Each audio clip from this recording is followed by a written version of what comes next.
Details చూద్దాం. కాకినాడ జిల్లా పోలవరం మండలం భైరవపాలెంలో అటవీశాఖ ఆధ్వర్యంలో మత్స్యకారుల కోసం ఉచిత కంటి వైద్య శిబిరం నిర్వహించారు.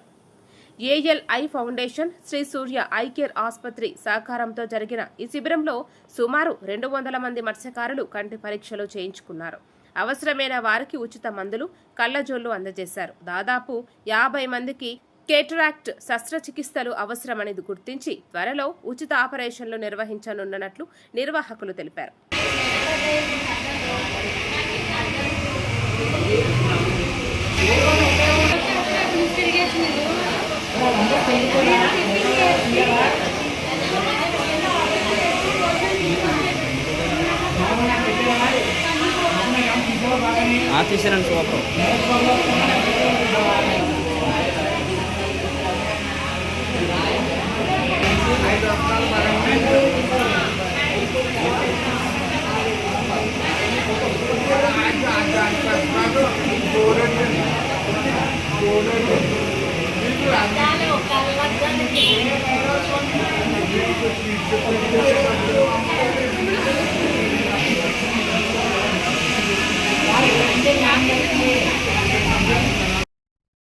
మరిన్ని డీటెయిల్స్ తో మళ్ళీ కలుద్దాం. Keep watching A1 TV Telugu news.